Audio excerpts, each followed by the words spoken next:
Okay, we're going to call the Planning Commission meeting of March 4th to order. Welcome. And we'll go ahead with our flag salute by Commissioner Solis. All right. Please stand. We'll wait till people walk in. Place your right hand over your heart. Ready? Begin. I pledge allegiance to the flag of the United States of America and to the republic for which it stands, one nation, under God, indivisible, with liberty and justice for all. Thank you. Thank you, Fernando. And roll call, please. Commissioner Watson, Here. Commissioner Hagel, Here. Commissioner Maddox, Here. Commissioner Solis, Here. and Chair Turley Trail. Here. All are present. Awesome. Welcome, members of the community. All right. Do we have any public comments on non-agendized items? We have none. Okay. I'll go ahead and start with the consent calendar. All matters listed under consent calendar are considered to be routine, and all will be enacted by one vote. There will be no discussion of these items unless members of the commission request specific items be removed from the consent calendar for separate action. A total of 30 minutes is provided for members of the public to address the commission on items that appear on the consent calendar. Each speaker is limited to 3 minutes. Public comments may be made in person at the meeting by submitting a speaker card to the commission secretary. Speaker cards will be called in the order received. Still images may be displayed on the projector. All other audio and visual use is prohibited. Public comments may also be submitted by email for inclusion into the record. Email comments must be received prior to 10 a.m. and submitted to planningcommission@temeculaca.gov. All public participation is governed by council policy regarding the public participation at meetings adopted by resolution number 2021-54. So number one item is to approve the action minutes of February 4th. Do I have a motion? I move to approve. I'll second. All right, we have a motion by Bob Hagel and a second by Mark Watson. All in favor? Aye. Opposite? Sorry, opposite. Did you get the opposite? We did. Okay, perfect. All in favor? Aye. All right, any opposed? Okay, motion carried. We'll move on to the public hearing. Any person may submit written comments to the commission before a public hearing or may appear and be heard in support of or in opposition to the approval of the projects at the time of the hearing. If you challenge any of the projects in court, you may be limited to raising only those issues you or someone else raised at the public hearing or in written correspondence delivered to the commission secretary at or prior to the public hearing. For public hearings, each speaker is limited to 5 minutes.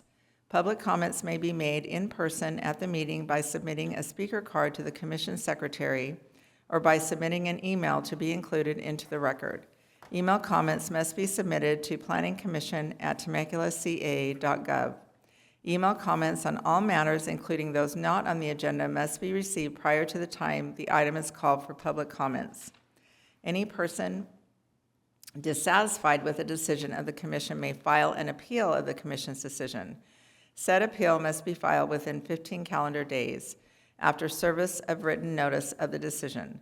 The appeal must be filed on the appropriate Community Development Department form and be accompanied by the appropriate filing fee. All public participation is governed by the council policy regarding public participation at meetings adopted by resolution number 2021-54.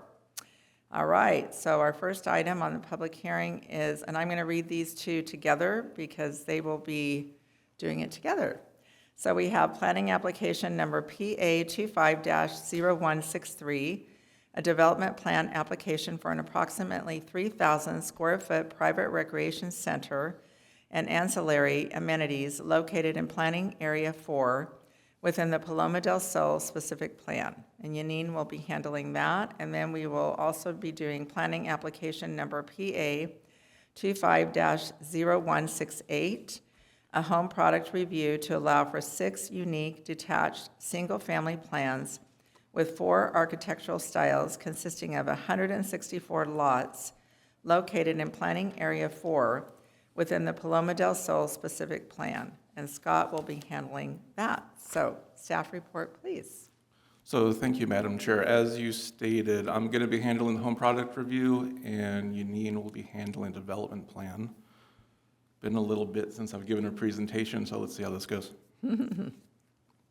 So this is the Elderberry Park Private Recreation Center and HBR. It's PA 0250163 and 250168. A little bit of project history. Back in June 19th of 2024, the Planning Commission approved PA 14-0087, which was the tentative map 36483, for the creation of the 164 single-family lots and the 9 open space lots.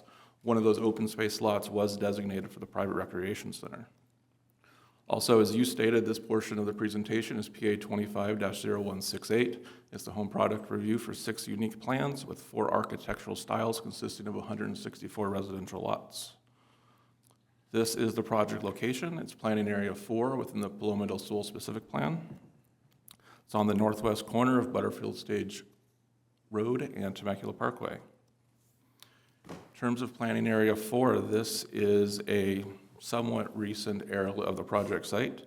It's 164 lots. The homes range in size from 1,993 square feet to 3,252 square feet. There are 5,000 square foot minimum lot sizes within this planning area. And again, there's 6 floor plans and 4 architectural styles. So the proposed architectural styles are prairie, farmhouse, Mediterranean, and Italian eclectic. So it's a little bit different in the specific plan. It's an older specific plan that was done in the county. This one does not provide required architectural styles. You know, we're used to seeing a lot of the Somers Bend stuff where it's very specific on what you can and you can't do. They do, however, provide for suggested architectural styles. So the specific plan allows for additional architectural styles and detailing that are compatible with eclectic Mediterranean styles suggested in the specific plan. So the styles that are suggested are the Mediterranean, French eclectic, Spanish eclectic, and Italian eclectic. However, there's also a section in the specific plan that allows the Director of Community Development to approve minor variations in standards and design guidelines, which also include architectural styles. So again, the Italian eclectic is already in the specific plan, Mediterranean is in the specific plan, and prairie and farmhouse are compatible with that eclectic Mediterranean and the surrounding built-out community. For the next couple slides here, we're going to go through each of the front elevations, and then I randomly picked some of the side or rear elevations that are going to be the enhanced elevations, so you can see the difference between the standard and the enhanced. So in Plan 1, we have a prairie and a farmhouse architectural style. Some design with the prairie is a smooth, flat concrete roof tile, brick element, and on the farmhouse, you have the board and batten siding along with shutters. For Plan 1 enhanced elevation, this would be your standard rear, and then on the enhanced, you would have the shutters and the multi-paned windows. Moving on to Plan 2, again, prairie and farmhouse, your classic hip roof, vertical windows, and then on the farmhouse, gable ends, and an appropriate front door and garage door styles. Plan 2 enhanced, these are going to be a side, so that's your standard, your enhanced.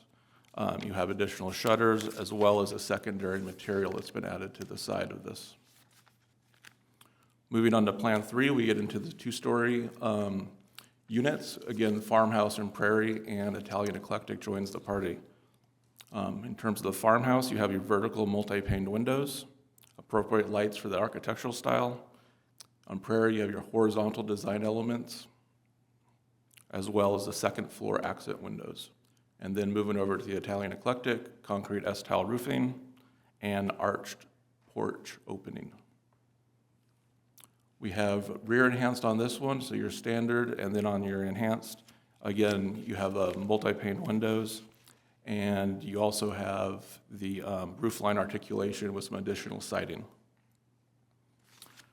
Over onto Plan 4, farmhouse and Italian are still there, however, this time Mediterranean joins. In terms of the farmhouse, you have your shutters, light to medium sand finished stucco. Moving on to Mediterranean, the classic front elevation that contains a balcony, and then stone accents on the first floor. With the Italian, an ornamental metal railing, which is there on the balcony on the first floor on the right side, as well as corbels. The enhanced, this will be a side enhanced with your standard, and then on the enhanced again, shutters. And then you have this horizontal band that really helps to break up the elevation. Plan 5, Prairie Farmhouse in Italian. Again, on the prairie, it's earth tones for the entire building with some contrasting trim, smooth flat concrete roof tile. Farmhouse is a vent accent, as well as the classic vertical siding that you're familiar with farmhouse. Finally, on the Italian, hip roof and some stone accents. Plan 5 enhanced is another side one, standard and enhanced, and then this is also the horizontal band, as well as a bunch of shutters on the side of this elevation. Then finally, the Plan 6, Farmhouse Prairie Mediterranean again, vertical multi-pane windows, appropriate lights for the architectural style, brickwork for the prairie, appropriate front and garage doors for the style, and then on the Mediterranean, again, the front elevation balcony and the paired windows. And then finally, for the enhanced, this would be a rear. And you have the roofline articulation with additional siding, and then on all the Plan 6s, is this pop-out that's on the building as well. So let's talk for a second about architecture forward. So architecture forward is advancing the living space forward on the lot while recessing the garage behind the living space to ensure that garages do not dominate the street scene. We've seen this a lot in Somers Bend, especially when you have straight streets. So you don't just want to see the garages pushed all the way up. You would like to see the architecture of the house pushed forward. So this occurs on 5 of the 6 floor plans in this project, and that recess is anywhere from 6 to 12 feet. So that's 83% of the lots that utilize the architecture forward design. So we can take a look at a Plan 6. So this is the front of the home in the red. You have your garage located here, and then the recess on this is 6 feet. So that's the minimum one. The Plan 4 is a 0. It's just the garage is either slightly in front or it's flat across the room. So this is the deepest recess. So again, Plan 5, you have the front of the house in the red, your garage location, and then this goes all the way to a 12-foot recess. So in terms of enhanced locations per Commissioner Maddox, lots 75 and 76 will now also be designated as homes that will have rear enhanced elevations. He caught this during the staff report review. In terms of the street scene, this would be on the interior of planning area 4. There in the bottom in the red shows exactly where this would be located within the planning area for those 5 homes. We do have one COA revision, COA 31 for PA 250168. We were removing the term fountains from that. So with that, I will turn this over to Yanine so she can continue on with the development plan for the rec center.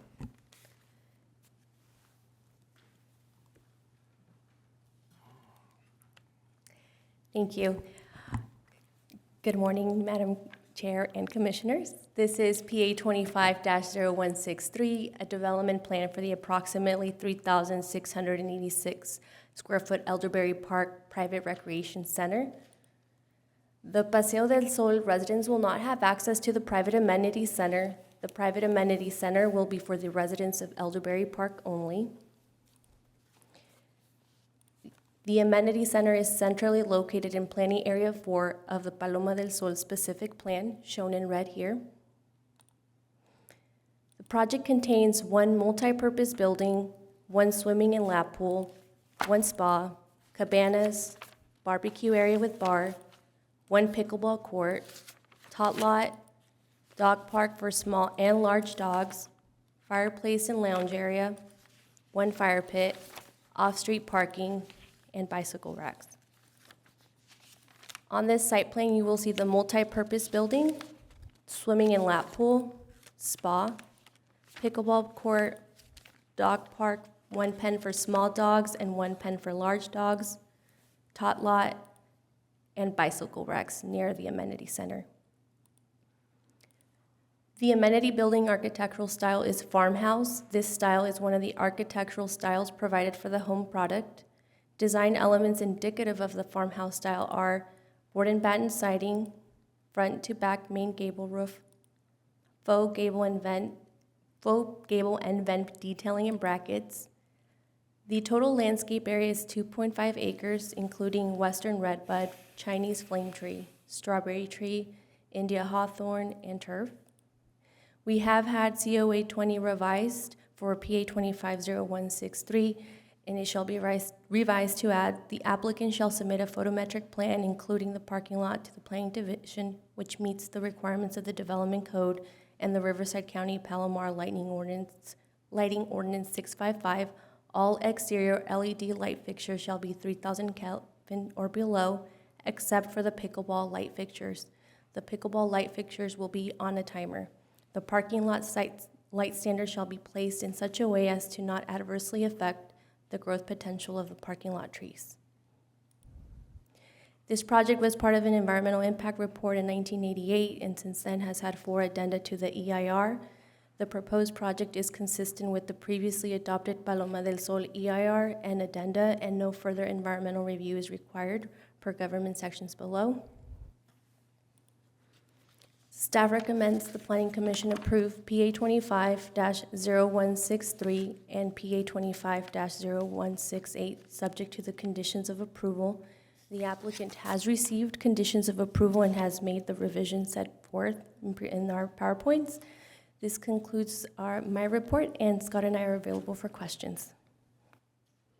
Thank you, Janine, and I love your accent on love that. And thank you, Scott.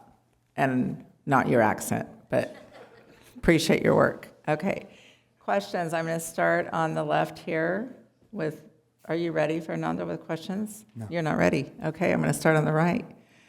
Are you ready? Somebody be ready. Somebody be ready. Okay, awesome. Mark. Thank you both for a solid presentation. He had a question about access controls. Is access limited to, exclusive to, rather, just the clubhouse is limited, or is it the entire the recreation park? Thank you for that question. So I do have a slide for that. So there is a wall and fence plan that shows access to the amenity building as well as the dog park. They will be using mobile credential system at the following entrances shown highlighted in that red circle area. So those will be limited to the Elderberry Park residents. The only area that people can come and get, someone other than the Elderberry resident can come in, is in that open space near that dog park. Thank you.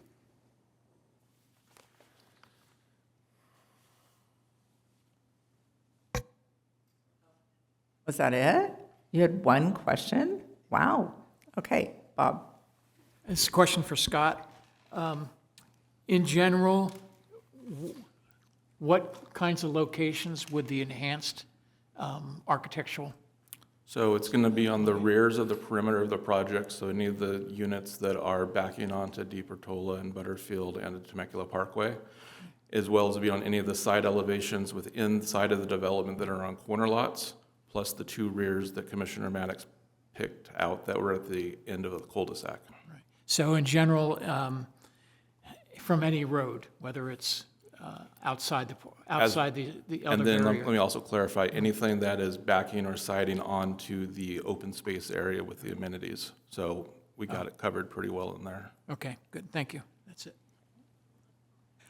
David? Yes, with the enhanced elevations, I'm curious if buyers will have an option to add those in places where they aren't strictly required. We have had that question in the past in other developments, and I'll defer to the applicant on that. Okay, I'll save that one. And then one other question about the way that the accent materials wrap around the side elevations and how all the materials follow a sort of load-bearing logic. Is that part of our design standard, or is that something that you or the applicant added extra? It's not part of the design standards in this specific plan. Again, the specific plan is very old. If you look at, I used to live in the specific plan, so the architecture previously did not wrap, but it's something that we have carried forward from other projects that we've worked on. Okay, yeah, it looks very good, looks very authentic. Yep. So, that's it for me for now. All right, Fernando? Okay. I had a question about is it kind of the drainage area, that corner where it's like what is it called? It's where the maintenance area, oh, I'm sorry. Number 12. The wetland basin floor. Is that the area along Temecula Parkway? Yes. So that's a mitigation area. So when we were doing the tentative map through the environmental process, it was determined that area needed to be to mitigate on-site biological. Okay. So it'll look like a natural area once it's all landscaped and built out. And is this area part of this project, or is it something that will be done in the future? It's this project. It's this project. So I'm looking at the landscape plan. Is there an access does it act like a natural area where there's like a trail that goes south, or is that area used? No. Only for maintenance, but like residents can't get into it. It's a set-aside biological, for lack of better word, preserve. And is there any way that the residents can access it like a trail, like to walk? They're not allowed to. No? Okay. And then on the northwest corner, I saw the existing conditions is it higher sloped, or did it already go down? Or did they already grade it to a different elevation? The site is graded out right now. Okay. I think that's it. One more. Okay, Mark has one more. Just one more. Could we, well, you can probably refer to it mentally, but there was one that showed the banding feature. Is that recessed or proud? It's not recessed. So it's probably like foam, like a foam banner trim. I see. Okay, so proud of the other elevation. Correct. Yeah, got it. Okay, thank you for that. Thank you, Madam Chair. Okay, I have a few questions, but are there any other questions of my colleagues at this time? No? Okay, just a couple of questions. Yeah, so when I was going through the plans, and thank you, Denise, to have those plans to look at, the elevations, like some of them didn't look like much at all. Like, I don't know, how is that determined? Like the increased elevation, or increased enhancement, that's the word, not elevation. How is that determined? So on an enhanced elevation, we want to see additional materials, pop-outs, roofline articulation, and enough in a manner so if you're driving by the rear of the house, it's not just one single flat plane with 3 windows there. You want the shutters, you want a different material underneath an eave, you want the roofline articulation again, or you want the belly band. So you want something there that differentiates it from a standard elevation. Okay, when you showed that, it looked like there was more than what I could see in the plans. When I was looking at the plans, I'm like, I don't see anything different. So I'm glad there's something different. So that was kind of my question there.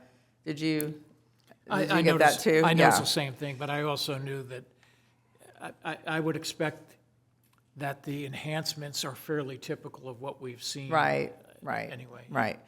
And I do like that question. I know we've had that question before from David, if other people could, have access to that. And I think that would be, I know that's an applicant question, but I think that would be good, where owners have that option as well, that aren't on a corner or whatever. So I had specific questions about, first of all, I had Rebecca Farmbach approach me about the historical implications there with that property. Has that been taken care of? Do we know? Is that a conflict, I guess? It is not a conflict. So that area is located in the adjacent planning area 3, which is just to the west. So I did pull the description of planning area 3. So within planning area 3, there is a site of archaeological historical significance that's located within this planning area. Prior to issuance of development or grading permits, an appropriate detailed mitigation program shall be identified and, if necessary, completed. This program shall be approved by the History Division of the Riverside County Parks and Recreation Department. So that would also include review by our local Indian tribes as well. Do any of the slides show where that actual area is? Since I'm not aware if that's a confidential site or not, I'm not comfortable putting that on the screen. Okay, okay. So, but it's not a conflict with this development? It is not. Okay, that was important. And then on Exhibit B, in the previous conditions of approval, in number 68 and number 83, I was looking at the public street improvements, right, that they're required to do. Can you kind of elaborate on that or explain that or share that? We can ask our friends in Public Works. Okay. Friends in Public Works. Hi, good morning. So for the public street improvements, are you referring to De Portola, Butterfield Stage? Yeah, all the it perimeter? just stated all of the improvements that were from De Portola to Temecula Parkway. Correct, yes. On Butterfield Stage, and then also, I think, on De Portola, correct? Yeah, so the perimeter improvements have to be done by the developer, so those will all be improved. I know originally we talked about, or maybe I'm thinking of a city council meeting, but they talked about sidewalks going down on Butterfield Stage Road, that was important. Correct, yes. So all of the sidewalks will be tying into one another. I mean, so we will have all of that around the perimeter of the project. Because right now it's just dirt, Correct. correct? Yes. And then- Okay. Yes. So the builder will have to They will do those improvements. They will be constructing the improvements around the perimeter. We do have the other Butterfield Stage Road widening too, that is kind of tied into this as well, along with our 8159 project. So it will all be coming And together. then on De Portola, what is going to be done there specifically? The curb gutter sidewalk improvements and then some landscaping, I believe. Okay. So frontage And then improvements. anything along Temecula Parkway, per se? I believe it's the same. Same. Sidewalk, landscape, all the Okay. same. Mhm. Yeah, so Temecula Parkway is improved Temecula Parkway along property frontage to include installation of sidewalks, street lights, drainage facilities, signage, striping, and utilities. Same with, as Valerie was saying, same with Butterfield and same De Portola. So like what you see adjacent to it, you'll now see in those areas. Okay. And then also the streetlights, all the streetlights, correct? Okay. And then I had a question on number 70 of acquisition of off-site property. That was also in the Exhibit B, previous conditions of approval.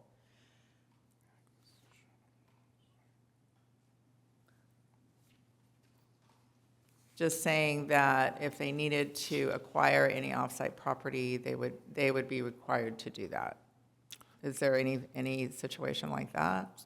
So Valerie can speak to that as well, but that's just a standard Right. Public Works COA that's added to all projects. Right. So that's just any But there's temporary nothing construction there that- easements. There's nothing right now at the moment that Okay, I can recall that we have issues with, but okay.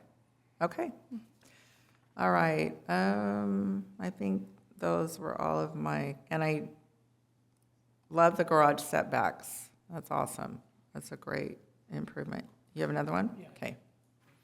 Valerie, what style of curbs are being used inside the neighborhood?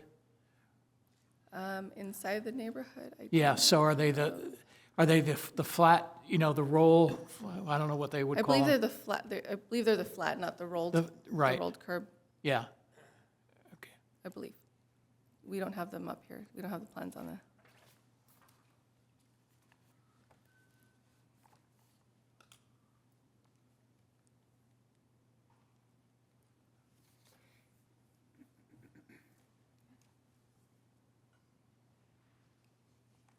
While we're waiting for that, are there any other questions of staff at this time? No? Okay.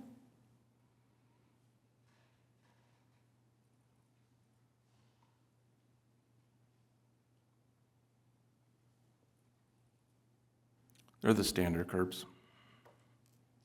Okay, so the standard curve, so not. Your mic. Yeah, so not what Sorry. you see in Old Town. So not what they did up in the other neighborhood? Paseo del Yeah. Sol? Yeah, Okay. okay. So, question, Janine, on the recreation center. This is only for Elderberry, correct? And also Elderberry residents cannot use Paseo del Sol? That is correct. Okay. All right. Okay. Any other questions of staff? Nope. All right. Then I will go ahead and open the public hearing. We will invite the applicant up. Please. Welcome. Good morning. Hi. Hi, I'm Nicole Balchunas. I'm the project manager If for you Taylor can bring the Morrison. mic Yeah. closer and speak into it, thank you. Can you hear me now? Yeah. Okay.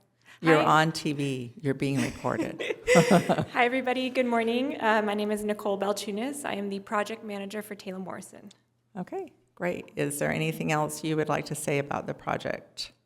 Nothing other than we're really excited to get this project going. I know a lot of you guys are as well, and I'm happy to answer any questions that you have. Okay, all right. We'll start with questions. Are you ready, Mr.? Wow. He's got a lot of questions. Okay, I'm going to start with David then. Sure. First question is about the access controls. I saw that you can use a smartphone app for access, but I want to ask if a traditional key card or fob is an option to give to younger family members, perhaps. We are moving away from the fob and having any type of key to carry. We've seen in other communities that the access control-based system off of your phone is really cutting-edge technology right now, and we can look into adding PIN codes if that's some feedback that can be considered. Okay, and can the system be configured, do you know, to let somebody into the park area but not the pool? That's a very great question. I can look into that and provide an answer for you. Okay. Couple other questions. Let's go to the enhanced elevation one. Do you know if that's going to be an option for buyers who are maybe on some of those angled lots? Typically, we don't offer that to any of the buyers. We're a production builder, and that's just typically something we've never offered. Okay, that's understandable. And then a question about local hazard mitigation. So the project is located within the Bell Lake Dam flood inundation area, very low probability risk, and they're replacing the dam right now. But I wanted to ask if you anticipate any challenges other than that could affect homeowners' ability to buy insurance. I do not, no. Okay. Is it safe to assume that the roofs will include solar in accordance with the California Green Code or Energy Code? That is correct, yes. Perfect. And do those come with the electrical or conduit already in place to allow residents to add like a battery? I am not positive on that answer, but I believe that is part of the code requirement. But I will Okay. double check for you. Would you happen to know if the battery is exterior to the building or in the garage? Choosing a battery is an option at this point. We haven't worked through the full Title 24 requirements yet. Yeah. We're still in the plan development stage. So that will be finalized once the plans are finalized. Okay. And then sticking with the exterior of the homes, do you know if there's any defensible space around the outside? I'm sorry, what was that? Defensible space, like ember-resistant space around the homes? I don't believe we're in a high fire severity zone. No, so that wouldn't be required. Okay. That's all my questions for now. Thank you. Thank you. Okay, Bob? As far as I know, the city of Temecula requires the batteries to be outside and behind the fence. Oh, So, because I perfect. just added one, so. Thank you for that. Safety. Is there a plan for cameras on all of the whole park facility? There is no plan for cameras at this point. No, okay. That's it. All right, Mark? Thank you for being available today. Of course. Had a question. It seems like I always ask this when we see a new home product come to market, but can you give me an idea of the pricing by model that you're anticipating these to come to market at? Unfortunately, at this point, I cannot.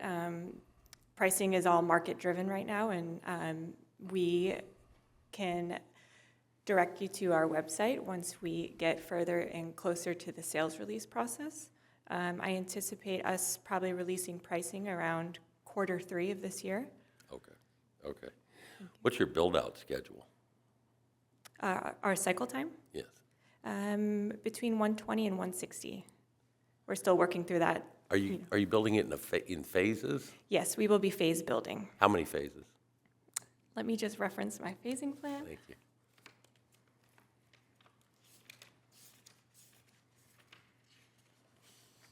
There will be 36 phases, 36 phases. 4 homes per phase. Gotcha, okay. And then, of course, you'll have a model home product, I'm imagining? Yes, we're modeling 4 homes. We'll have a sales trailer that we'll be selling out of. Very nice. I wonder if you can tell me, the pricing would have been helpful, but who are your customers for this product?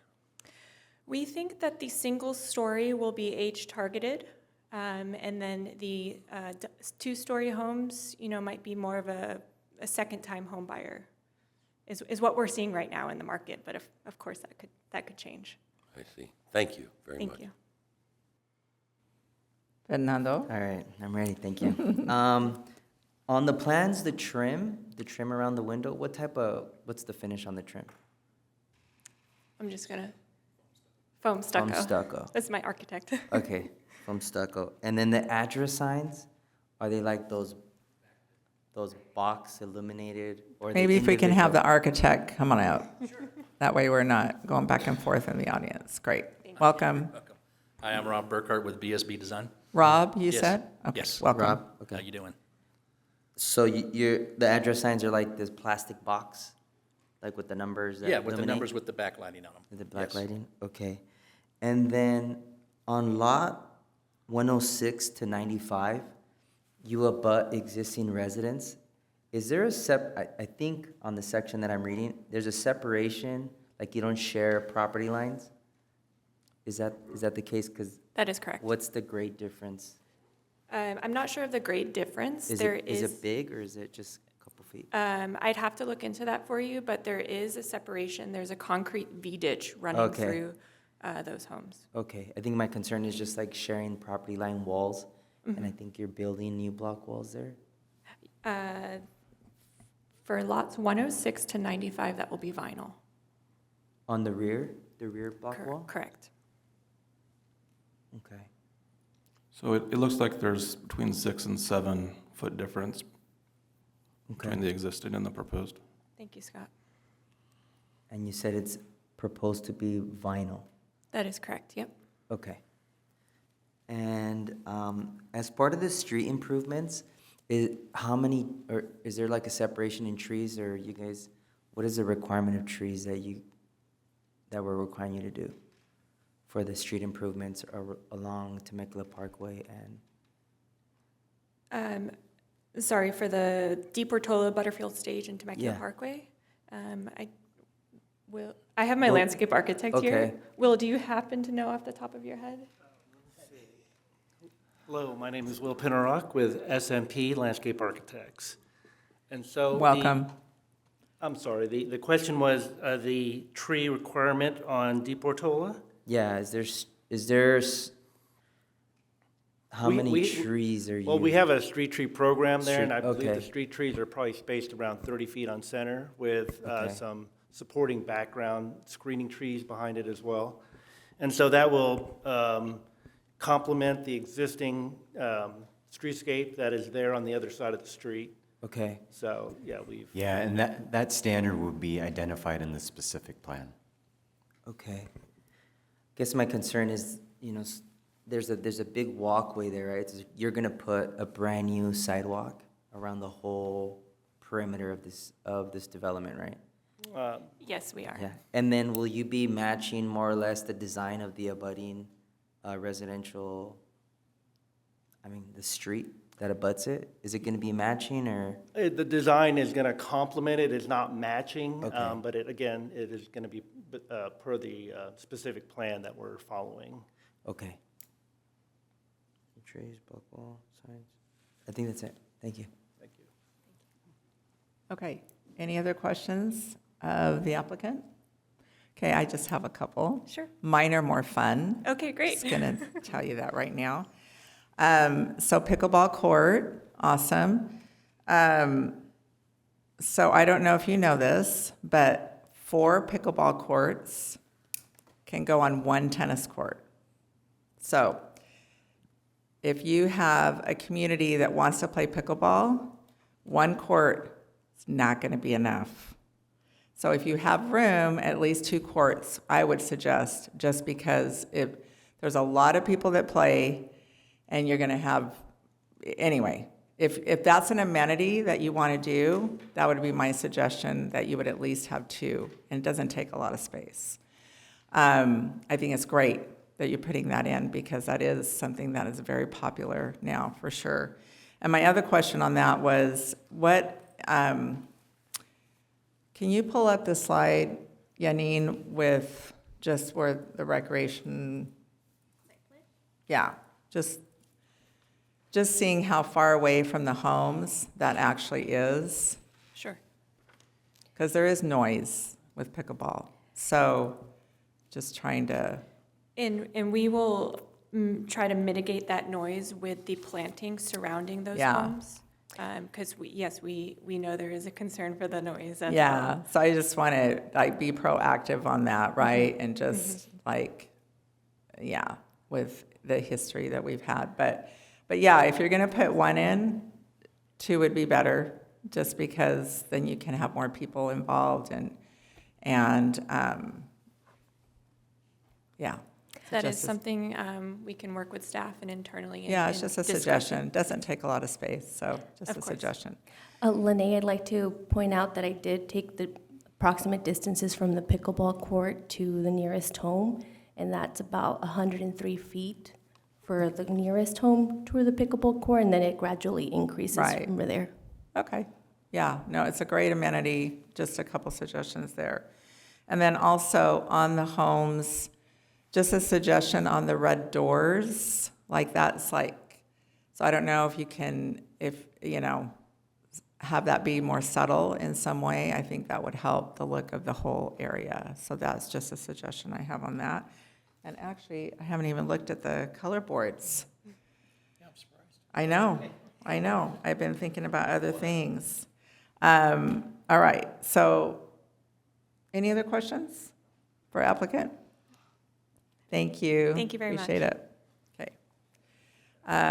Do we have any public comments? Yes, we received one, and if anyone in the audience is interested in filling out a request to speak, we have forms in the counter in the back, and I also have a few up here.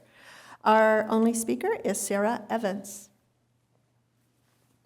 Hi, Sarah, welcome. I'm very nervous. Don't be nervous. We're not scary. We're actually really fun people. I had the pleasure of joining you guys the first time you had a public hearing, and many of us didn't know how to become speakers, so I'm very excited that I figured out the process. To the Planning Commission Board, my name is Sarah Evans. I'm a resident of Paseo del Sol and a resident of the Volterra Street that backs up directly onto the development. Our house, and like many others in our neighborhood, are implicated by this development. Our street is one of the last streets in the neighborhood in our part of the development, safe, quiet, and family-friendly, neighborhood-oriented. Most of the residents have lived on the street for more than 10 years or longer, and some are the original owners of when this part of Paseo del Sol was built. We currently have children from the ages of newborn through recently graduated high schoolers that live on our street, and we are a very family-friendly neighborhood, and our children have come to love the peace, quiet, and most important, safety of the street here on Volterra and Sinon. You will often see neighborhood kids learning how to ride their bikes, skateboarding, playing basketball, and running between houses when the weather is not so hot. It is the safety that draws families specifically to our neighborhood and why turnover in this part of our tract is so low. Our neighbors are very concerned about the connection from Volterra Street to Sinon Way that will lead straight to the new development and all the way up to De Portola Street directly. With direct access, our quiet and safe street where our children play will become a busy pass-through to the people who live currently in our community and possibly the others that are coming into the new development. We are concerned for those that live on Volterra and the surrounding streets. With this in mind, I'm asking the board's assistant and the developers to consider an installation of an emergency-only vehicle access gate that would benefit both our communities in several ways. It would create a definitive line for the HOA between Paseo del Sol and the new community. It would reduce the amount of pass-through traffic onto the new, I'm assuming Melrose, for the new streets that come through, and the over 370 homes that make up our section of Paseo del Sol, making the community more appealing to the new buyers for the safety of their future families and children that will live there. Our neighborhood would continue to see quiet and safe streets, yet still provide access for emergency personnel. Most importantly, it would keep the children of Voltaire Street safe and the new children of the Sinon Street safe from the increased traffic. There are already several examples of what I propose or ask for that are in place throughout Temecula neighborhoods. For example, Coia Road near Calle Medusa and Via Norte that restrict traffic flow into Meadowview. Sterling Street between Rorpaw Road and Stanford Drive. The dirt path separating North General Kearney that was never built out to reduce traffic from Nada Lane to prevent traffic into Meadowview again. Seminola Street to La Serena Way. These gates and barriers established by concerned community members who wanted to ensure that their neighborhoods remain safe for everyone. I ask that our streets have that same equitable access to safety and consideration, and I invite you to come and walk Volterra Street and get a sense of the impact of the connection between Sinon, Volterra, and the new community would create. In addition, just listening to the comments that are coming up, I just wanted to let you know that the elevation between the homes that abut Volterra is pretty big. It goes from pretty extreme slopes to pretty low, and there is not a V-ditch behind every home. And also, just the vinyl fencing, if it was going to be just for the new community, or do the members of Volterra Street benefit from that?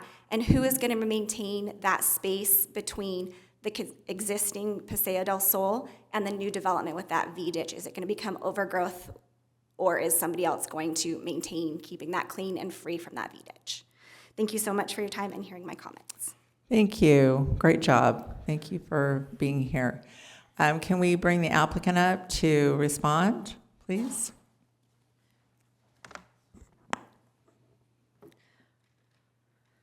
All right, regarding the V-ditch in between the older community and the newer community, that will be the HOA of Elderberry Park to maintain. And then regarding the vinyl fence, we are installing a vinyl fence on our rear property line, and then also replacing the vinyl on the neighboring property.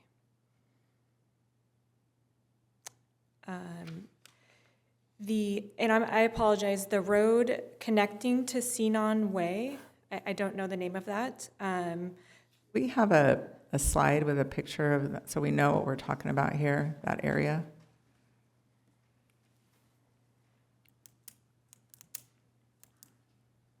Okay, there we go. I believe the intention of this project was to keep that roadway open so that we would have a continuous path of travel. Can you show us where we're, with a red something, what we're talking about?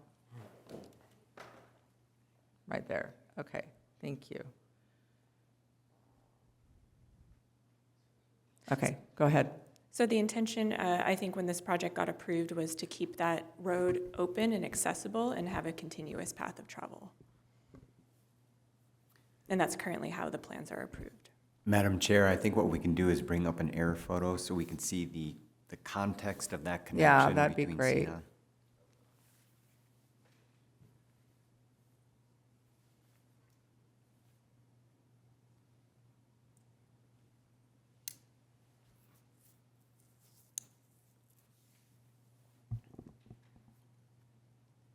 Yeah, Chris, I have it up on my screen.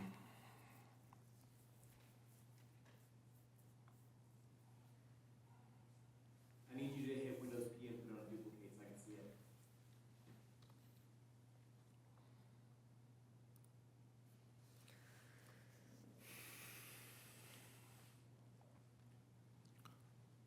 So this is Volterra right here. This would be the Sinon connection into the new development.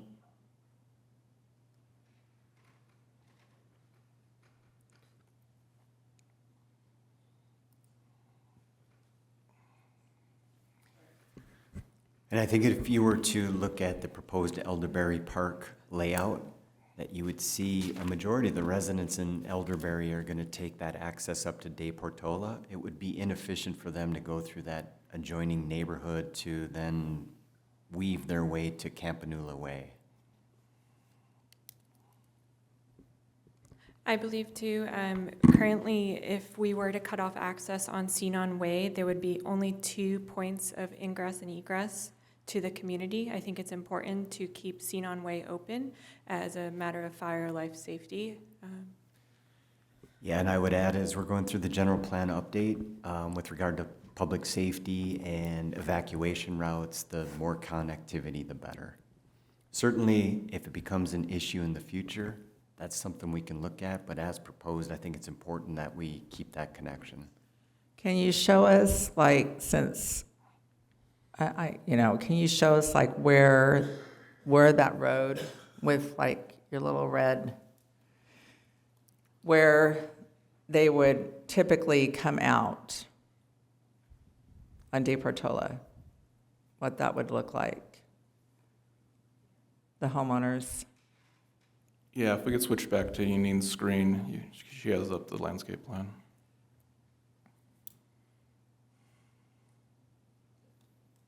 Okay. So there'd be those 2 areas that they could go out on De Portola. And if they were to come out Sinon Way, they would have to weave through that neighborhood to get on to De Portola, correct? Okay. All right. Thank you. Thank you. I think those were all the questions that our speaker had. Any other comments, staff, about that we can help with the public speaker? Anything else? I think if it becomes an issue in the future, that's something we would take back to the Planning Commission. Okay. All right. Thank you. Any other public comments? There are none. None? Okay. Then I did look at the boards, the color boards, very important. I don't want to say I didn't look at them. I did look at them. And yeah, my only concern was that red door. Just like, yeah. We can work on, with staff on Okay. adjusting okay. that. But yeah, it looks like the materials are good on that, high quality. So thank you. Okay.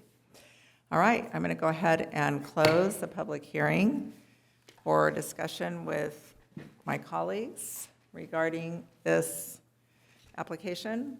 Fernando, would you like okay, to I'll start? I did bring up the block wall. I did bring up the new wall from lot number 106 and 95. The plans call for a new vinyl fence. I think we should have a block wall there because of such a big elevation change from the existing residence and the new development. It's only about a couple lots. That's something I think we should do. Also, the high quality materials along the facade, along the enhanced facade, I think we should have maybe like a smooth stucco just on the front elevation to have a more high quality material, and also maybe a precast trim for the enhanced elevations and the front facades of these new homes, because it's calling for foam trim. And I think those are my only 2.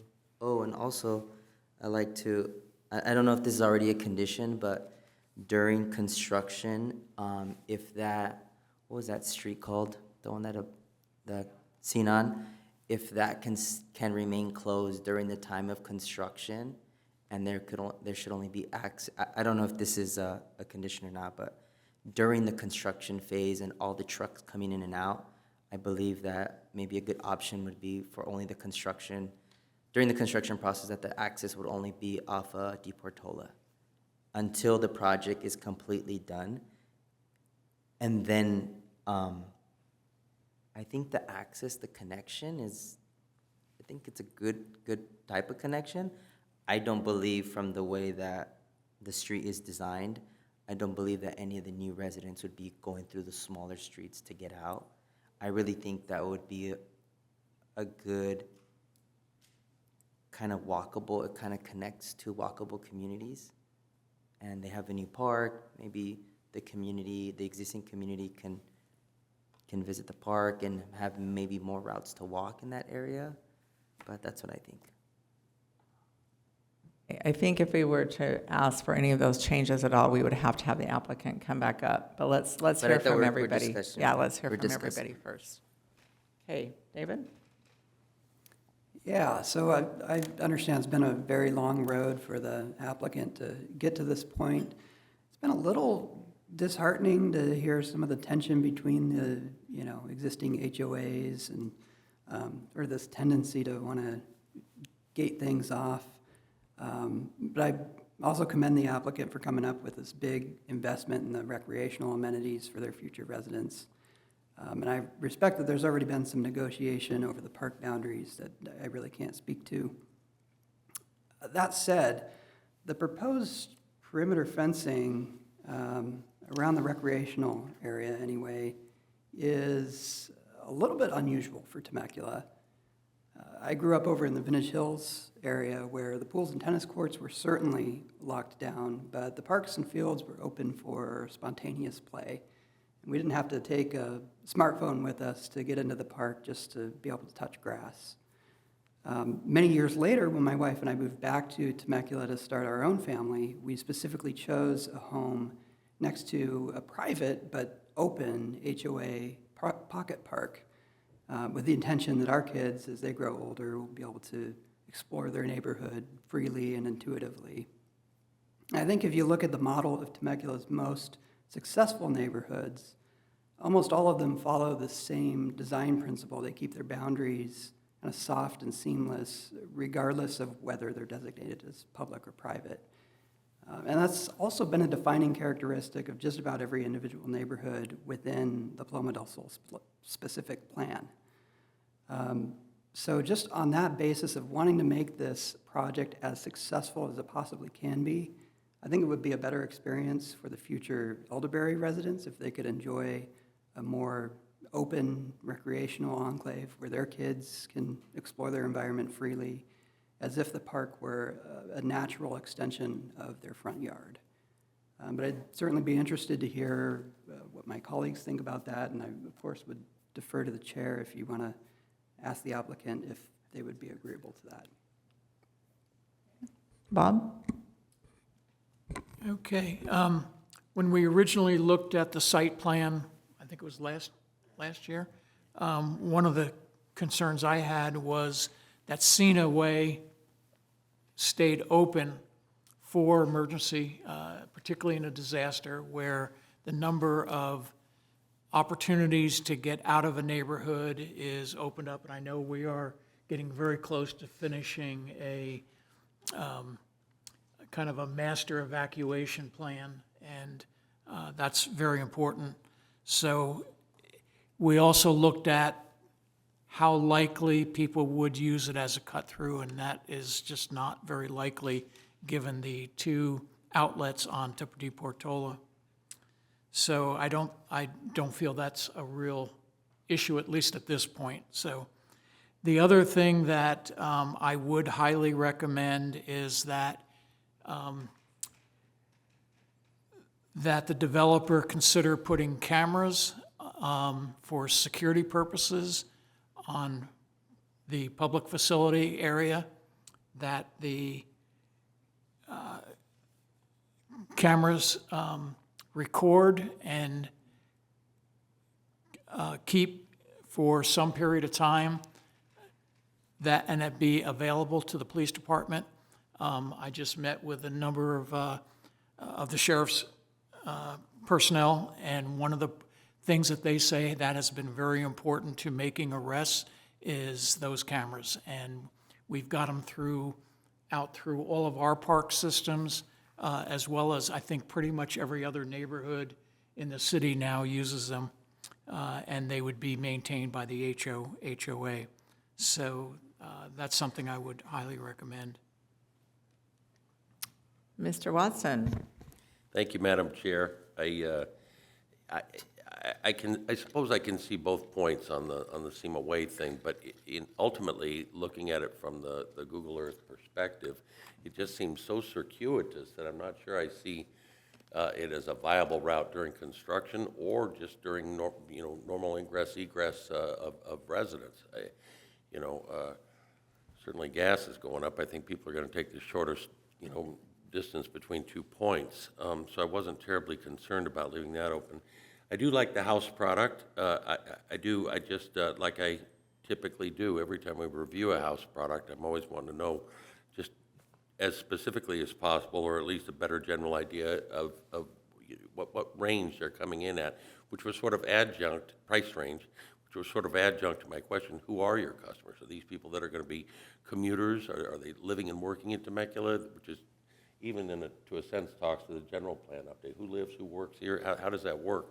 So if the next developer that comes with a house product, if they're watching this, as a crib sheet, please bring some more of that information. It would be helpful. Thank you. Okay, all right, we have some items that we've discussed here. So what I need to know is if we need to bring the applicant back up to, if we're in agreement with Fernando or David in some of those changes, or if we are willing to vote on the product as is. Comments from my colleagues here? Bring the applicant back up. Okay. I'm going to open the public hearing. Come on back up.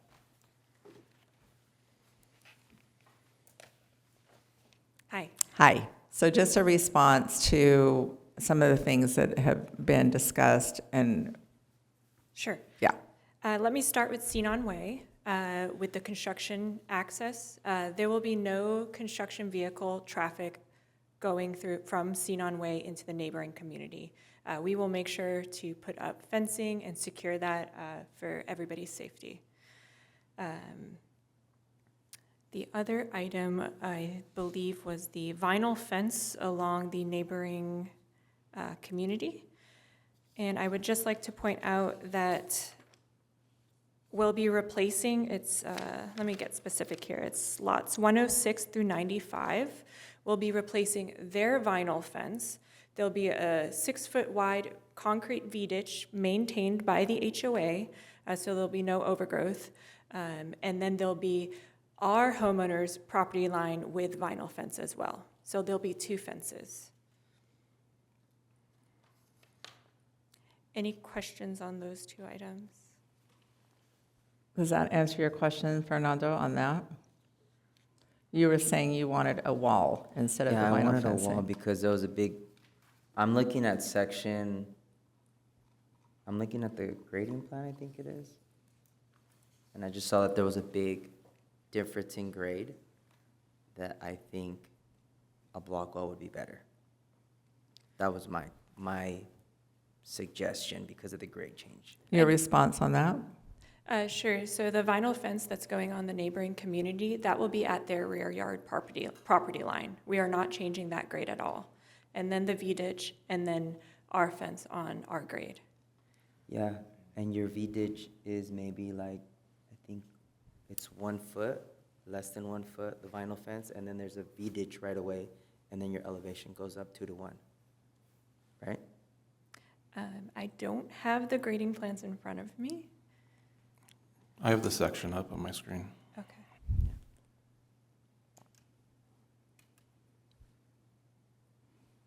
Do you have a comment on that at all, Scott? It's more of just a preference on the type of fence. It's going to be a 6-foot fence or a 6-foot wall either way. Yes. I think my only concern is just how the abutting neighbors will be affected. That's my concern. And I think a block wall would work better in this area because of the grade change. Would that look strange that there's just a block wall there and vinyl everywhere else? So Scott, if you could clarify what we're looking at is section AA, and it's saying, example, wood fence to be replaced with block wall. So I think it might be a different section. No, that's the correct section. It might be a miscall out on it. Okay, so then the site plan is wrong then. There is a So- section of between lot 94 and the basins. That section will be block wall, but there is no V-ditch there. So, okay, so then I read it wrong, but then it's wrong on the. So there is a block wall. So there is a new block wall, because you said vinyl. There is the green right here, and I can hand this to you if you'd like. That will be block wall. The red will be vinyl. Yeah, and that's what I read. They will both be 6 foot. But this detail doesn't reflect that. This detail reflects a new block wall. So that's my question. Okay. I'm okay with this section. Yeah, I'd have to see the full plans. I'm so sorry. No, it's okay. My concern is the grade change, so. Okay, so it As- looks like there is a block wall. As presented in this section. Okay. But in another plan, the one that she just showed, it doesn't show that. So there's, So the section AA shows a block wall that would be at the existing residence. The new Elderberry Park residence yes. is the vinyl. But just to clarify where it says section BB, and the applicant had mentioned a V-ditch, that there would be a vinyl wall, that also says wood fence to be replaced with block wall. So I think we do need to make sure that we're clear on what type of fencing, Right, because you it see- sounds like there's concerns from the commission. Right there, section 106 calls out section A. And that whole area right there, because of the V-ditch, on the detail shows a block wall. But on the plan that the applicant is showing, it shows a new vinyl fence. My concern is the difference in grade, which I agree with the section. I think it's just updating the plan, updating the site plan. And this is a conceptual wall and fence exhibit. Okay. That's a great catch. So we can take a look at both plans, and I think what I'm hearing is that you would prefer a block wall Yes. throughout the whole length.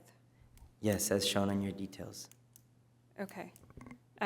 That's something I can't approve on the spot. I can work with staff on that, and I think that's something the planning commission can condition. Sure. Well, we'd also have the issue if the existing residents want a block wall or a vinyl, you can't force them to have something. There's an existing wood fence. Some of the backyards, it's a very dilapidated wood fence, but you can't say you now have a block wall, because maybe they want vinyl. And if it's a block wall, what's the finish on the block wall? What's the color of the block wall? It's same as the vinyl fence. What if they don't want the vinyl? The same thing. So I don't think you can condition it to one or the other. Okay, maybe we can get some clarity, or, Okay, And are you envisioning like a precision CMU wall or a stucco finish wall, or what's your view to I'm that? envisioning a slump stone to match all the other perimeter walls that the applicant is proposing. Oh, not a CMU, though? No, Oh. I'm just trying to match what they have going on for the whole complex. did you have a response? no, I just wanted to reiterate that whether we put a block wall there or a vinyl fence, they'll both be 6 foot in height. So the grade change concern isn't going to change whether we do block or vinyl. It's- Okay. Does that make sense to you? Yeah, Yeah. vinyl fence doesn't have a continuous footing, and a block wall has a 24-inch continuous footing from the geared separation. Okay. So, sorry, I'm also with the developer. So are you concerned the? What is block- your name? Kimberly. Kim, Kimberly, yes. welcome. So the block wall that you're concerned with on the existing homes, they do not have a great, so there's no retaining wall there, and none is required.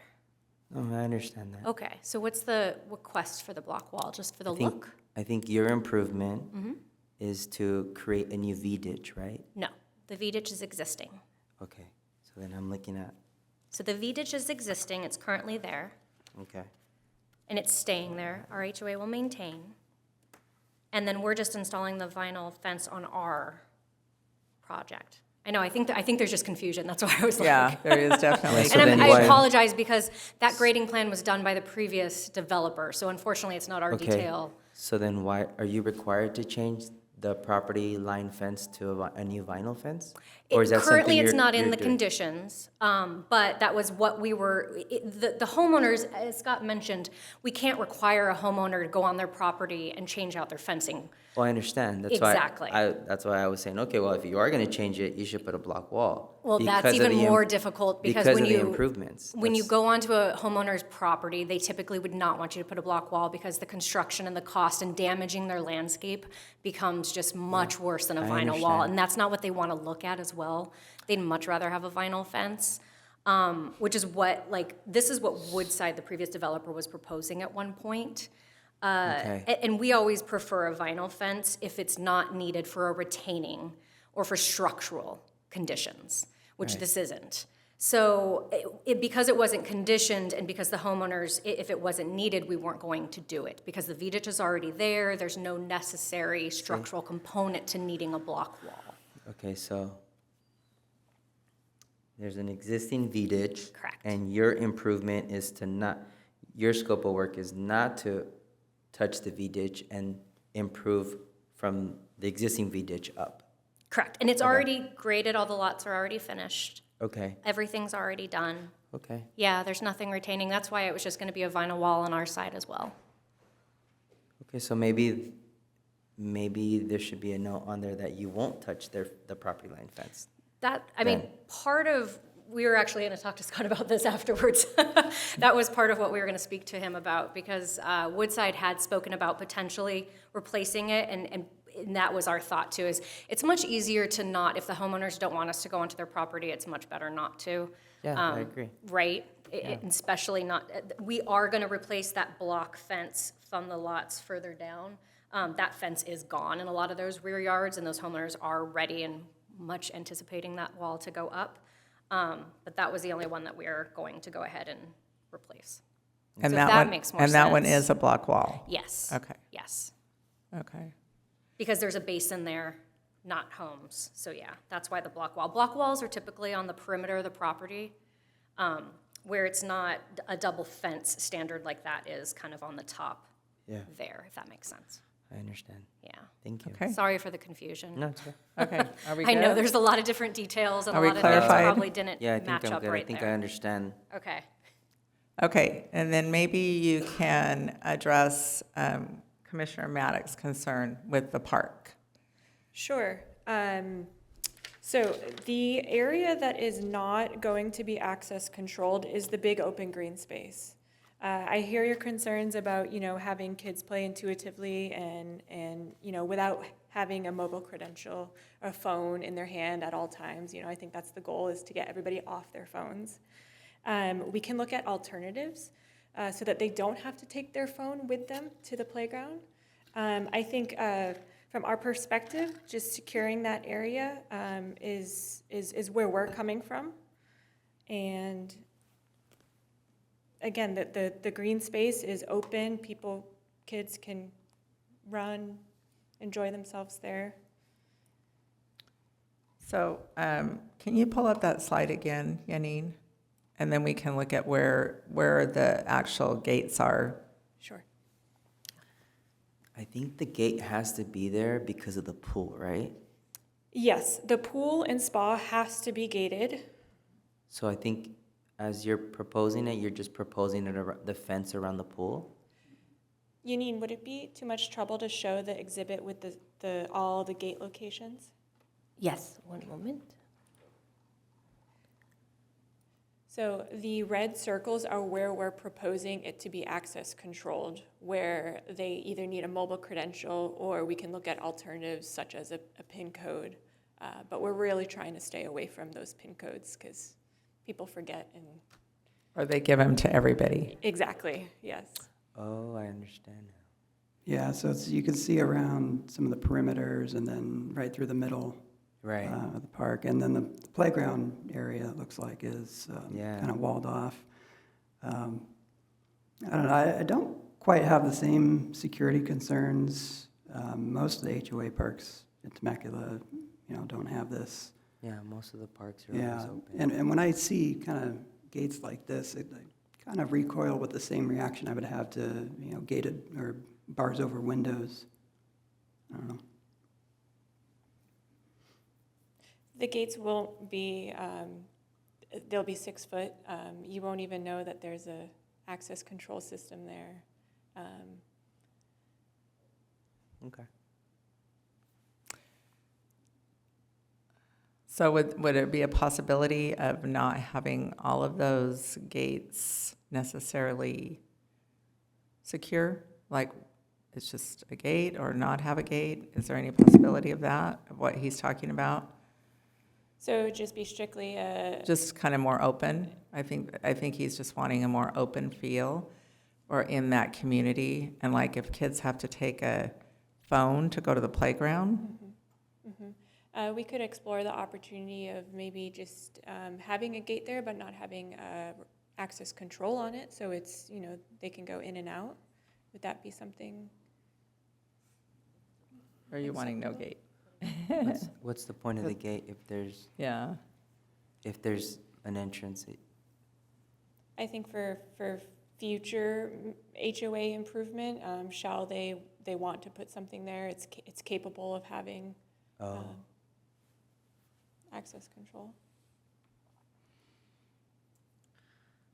Yeah, that addresses half of it. If, the gates are open for kids to get in, it doesn't quite address kind of the open feel of it, but I guess I could live with that. What if you had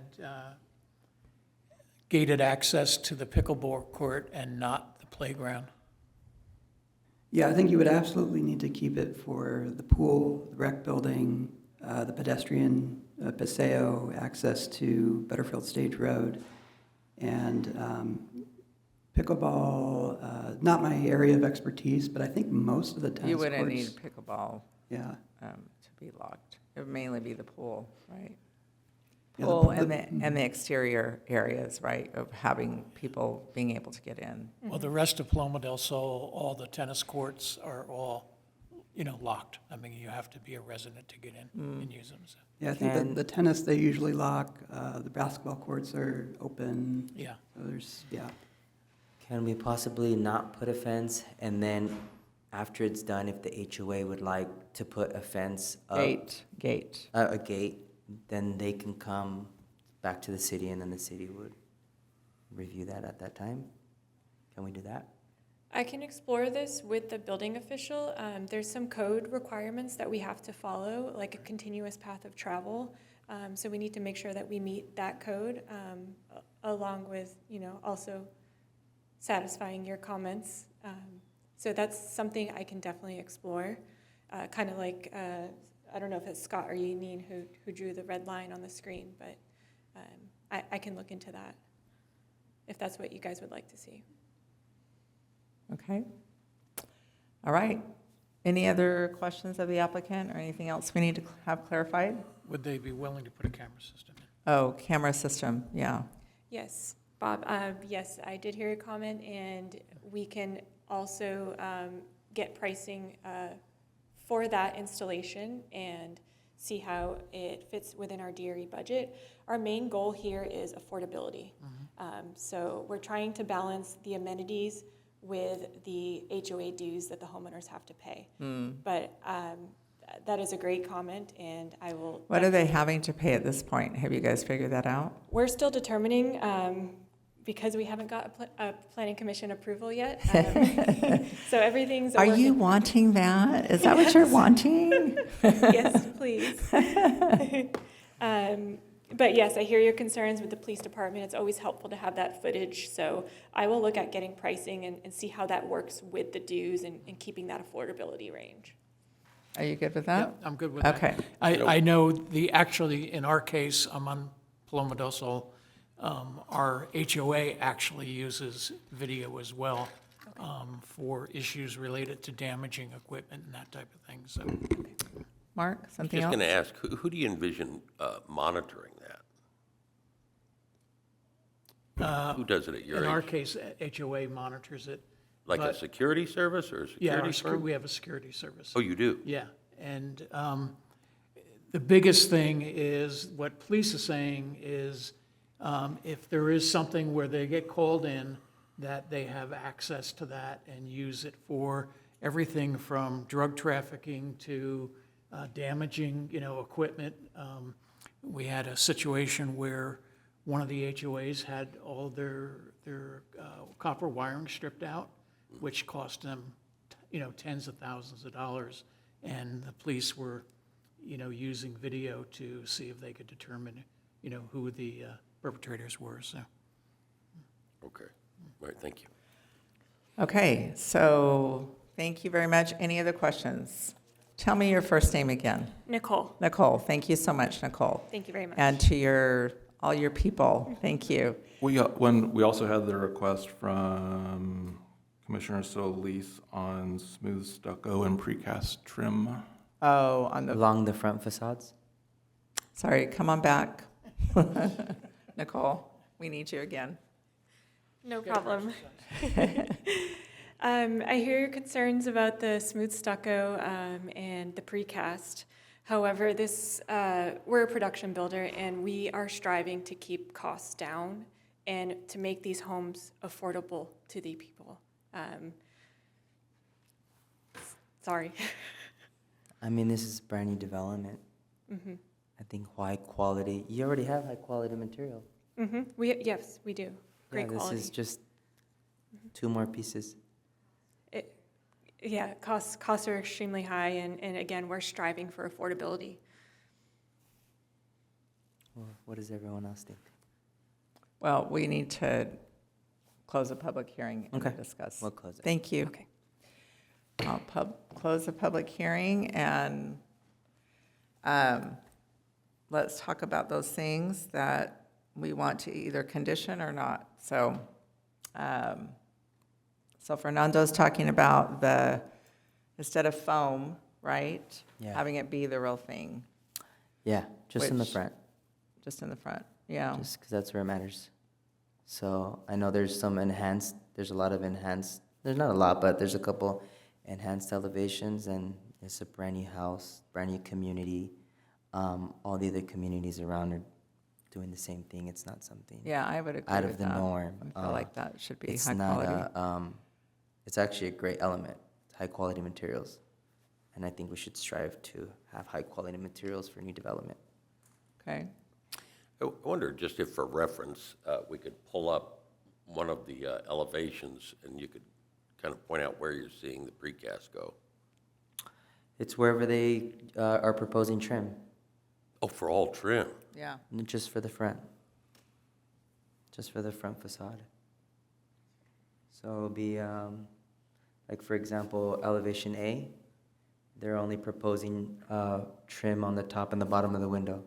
So it's the same thing, it's just, would be precast. I wonder, in your experience as an architect, if you've costed that, or do we know you have any idea what the cost coefficient would be on something like that?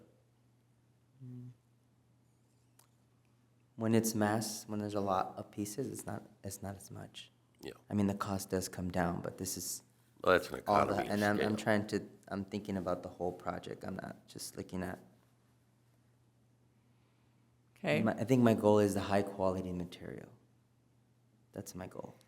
Would have been helpful if we knew what the price point was. You'd have a more defensible position. If you're shooting in the $900,000 range, or the $600,000 or $500,000 deed restricted something, your position might be more defensible, but we don't know what these are intended to come on market at, so.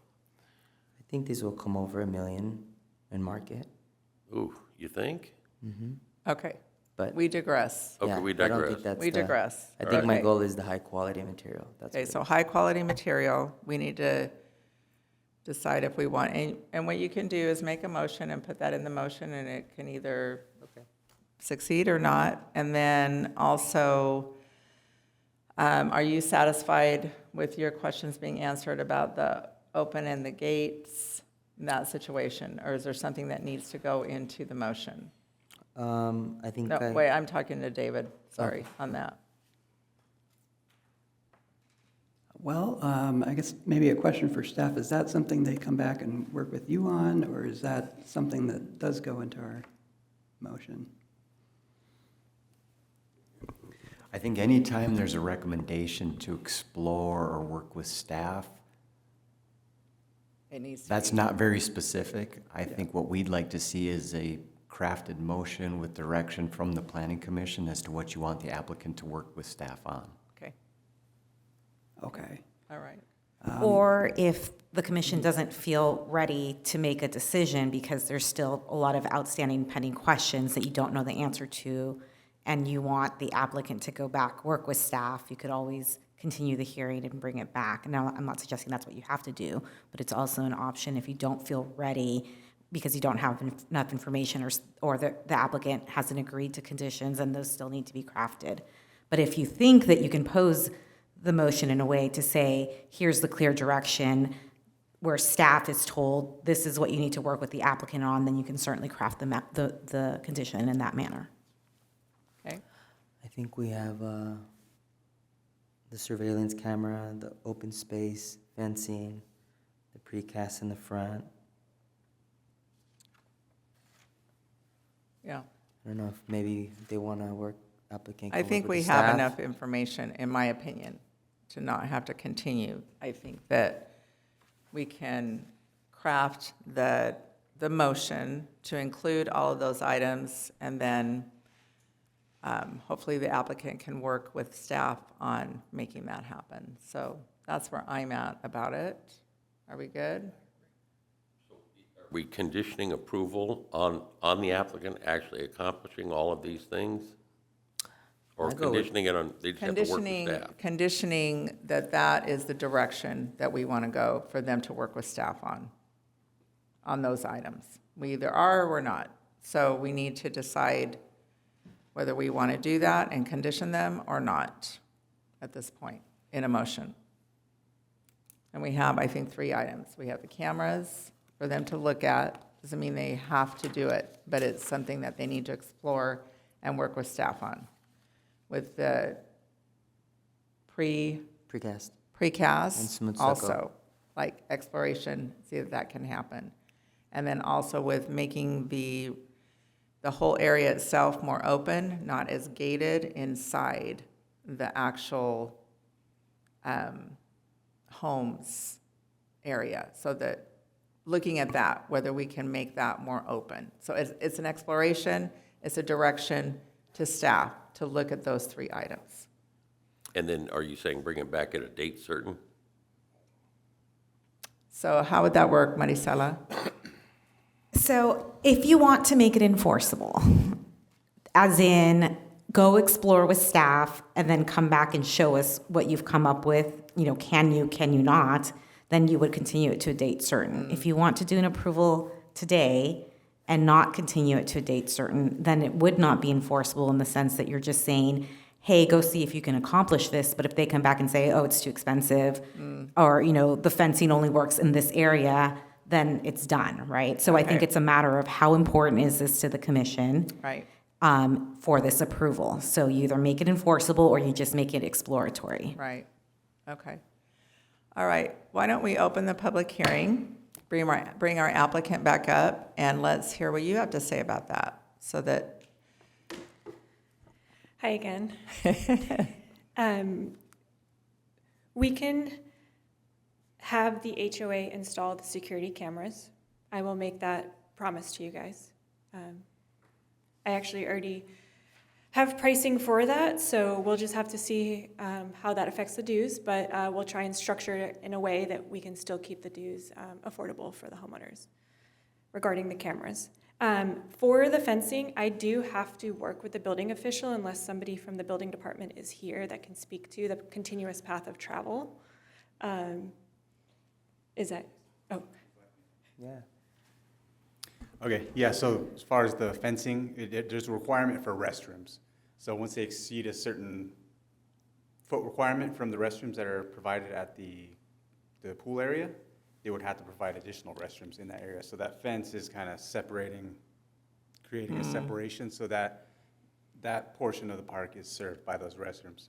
So if that fence wasn't there, they would have to add another set of restrooms to You're reduce. talking about the gate? Yeah. If the gate wasn't there? Okay, we got fences going on and we got gates going on. Yeah, so I looked at these plans when they were submitted, and they were gonna propose restrooms, but then that poses another potential issue for Okay. you guys to have restrooms that are not secured and, Right. but Okay, that's that the makes reason for that sense. fence. It kinda looked funny in the middle there, but that's why it was required. The reason for the gate? Yes. Okay. Sorry. Okay. Is that something that could be overcome with access controls just on the doors to the restrooms themselves, or is that more tied to the overall outside area? I'm sorry, as far as, So the issue with the restrooms, if they had access control to the doors to those, does that in any way alleviate that concern with needing a gate across the middle? well, the need would be to add additional restrooms in the center of that park to reduce that maximum travel distance. Oh, I see. I think what they do is they separate the areas and they say, this is one area, you need one restroom. This is another area, you need another restroom. So are there any gates that could be removed, or are those all with code needed, I think is the question. The restroom one is the one right in the middle, the big one. Right. So technically, the other ones, if you guys wanted. Can you, which restroom?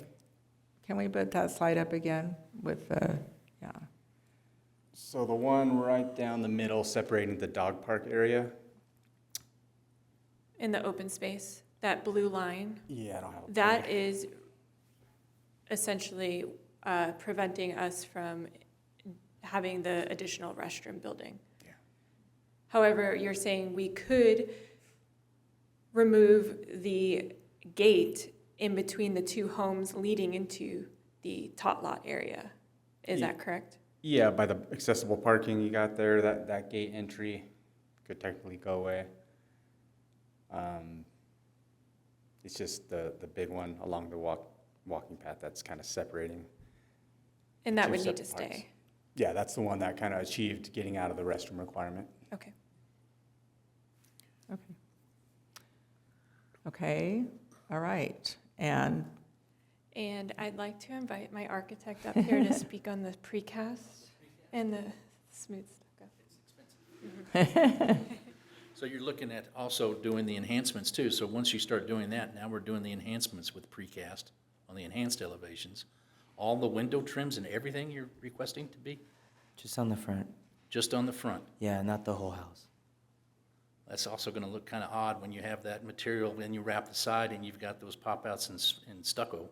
No? Isn't that gonna look bad? I think my goal or my vision is high quality as you're driving or as you're walking down the street. Yeah, and we're trying to keep costs down, so now we're adding costs back in. And when it gets into one house, now we got, how many houses on here? 160 plus. So it's gonna be really expensive.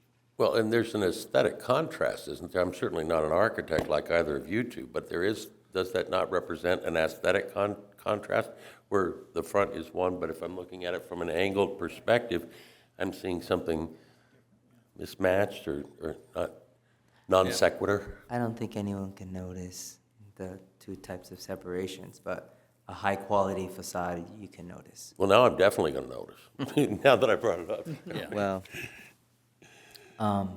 okay, well, thank you. Okay, you're welcome. okay, was there anything else before Nicole sits down again? So we've agreed to the security cameras and eliminating potential 2 gates to keep the play area open. Okay, Thank all you. right, thank you. Oh, that's good. All right, I'm going to close the public hearing, and I think we're ready to craft a motion. Would someone on this end, on my left, like to do that? So at this point, it doesn't look like they're going to be able to do the precast. So, Before we start crafting motions, can we just get clarification? And I'm happy then to put the motion together, but with respect to the installation of the security cameras, I heard the applicant say that could be done. I guess we want to just clarify who's maintaining that in perpetuity. So if we can just get clarification on who's installing, is it the builder that's installing and then HOA maintaining, or how is that working? I'm going to open that public hearing. This is a record. I just want you to know. I would suggest that the developer install it and the HOA maintain it. Yes, you're exactly correct. The developer will install the security cameras around the amenity building, and the HOA will maintain them in perpetuity. Okay? And then with respect to the gates, just so it's clear, is again, what is the proposal for the gates? The proposal is to eliminate the gate in between, let me get you a lot number.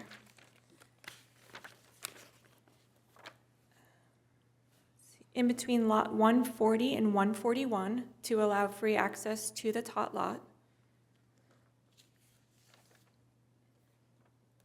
And then, let's see, I'd like to keep the pickleball court gated and access controlled, if you guys agree with that. Yeah, So that's fine. I'd have to find a way to eliminate the gate over.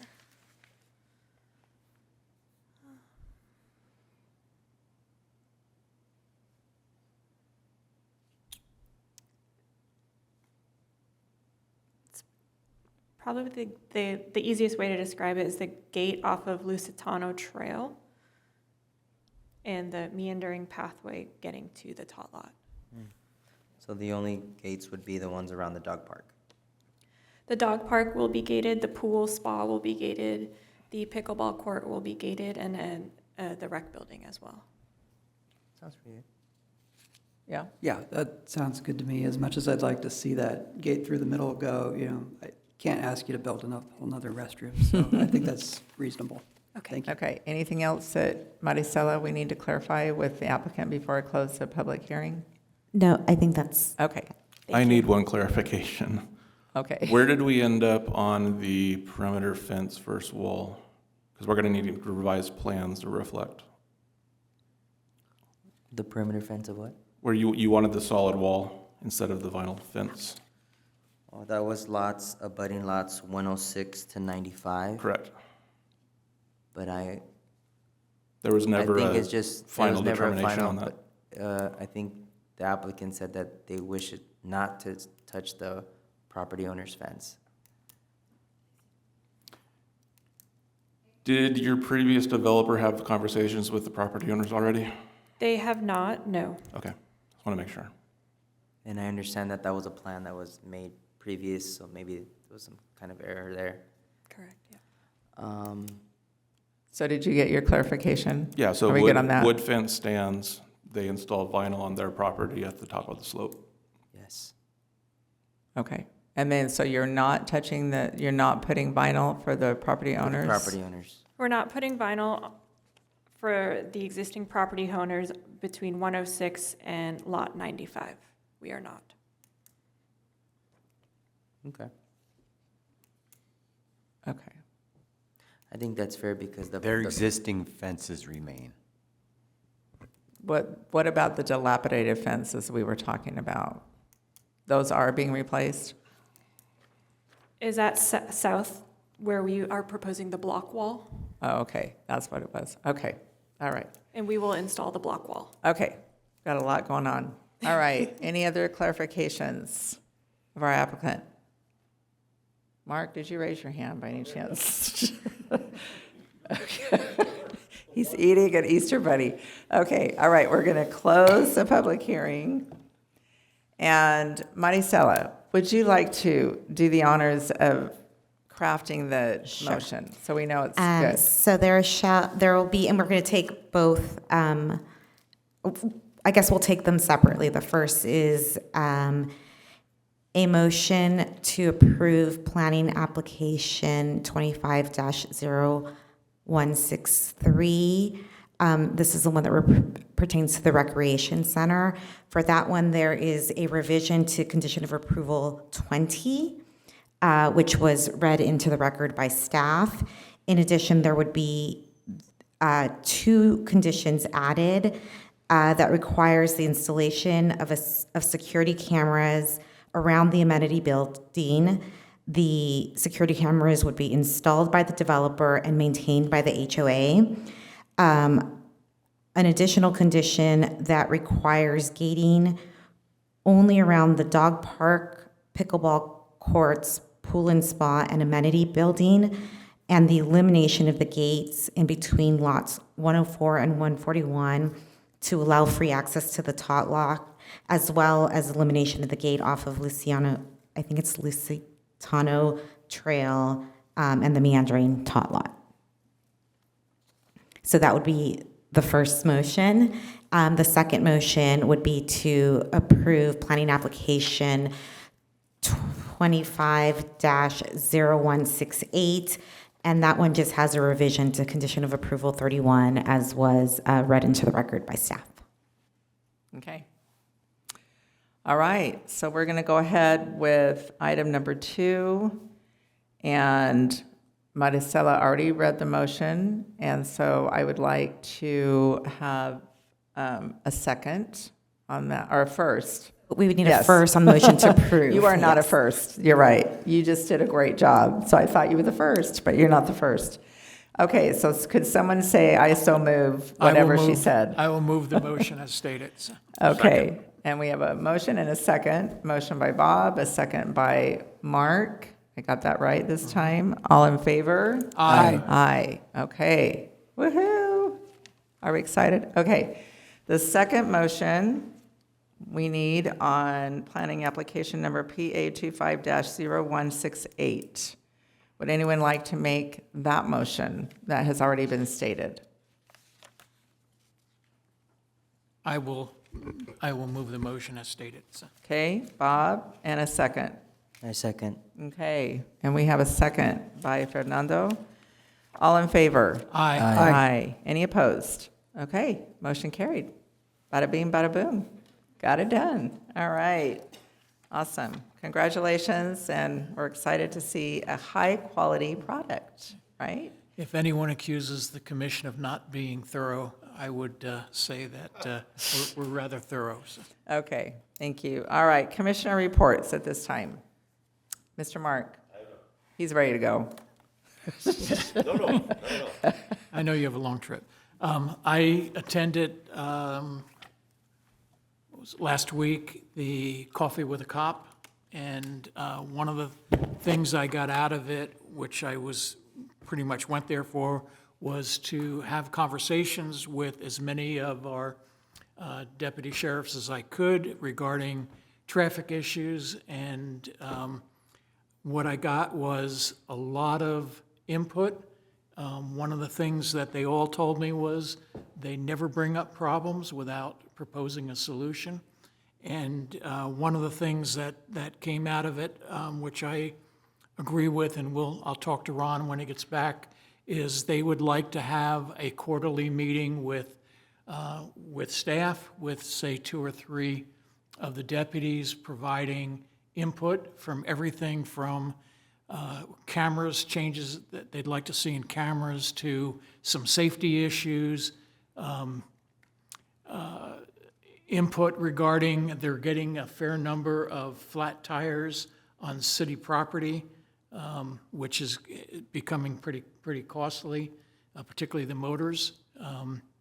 So there's all kinds of different things, and I think it's a great idea to sit down with them. They have a completely different perspective than we do on traffic issues. So, Great, thank you. David, anything? Nothing further. Okay, Fernando? No report. Okay, so I know that some of you were able to go to the ribbon cutting. I was working that day for the Nicholas Road, correct? So if you haven't driven down there, it's pretty cool. So that's a very great addition to our infrastructure that we didn't have to pay for, correct? Mostly. That was the developer's responsibility as part of the Somers Bend Yeah. or Roarpaw Ranch. Yeah. Specifically. That's awesome. And we do appreciate the developers doing that because we require that, actually. But we do appreciate it as well. All right, I don't have anything. Commission subcommittee, David and I did have a subcommittee meeting today on the general plan, just talking about ABC changes, few changes that might be coming down the road, so stay tuned on that one. And community development, Mr. Matt. Just a couple things. I think I've mentioned this in the past, but I just want you to mark your calendars for the APA conference in LA in October. Those dates will be October 3rd through the 6th. And I believe there's a Planning Commissioner Academy that's offered at that conference, and then staff will be attending as well. So if you could just mark your calendars, more details to come.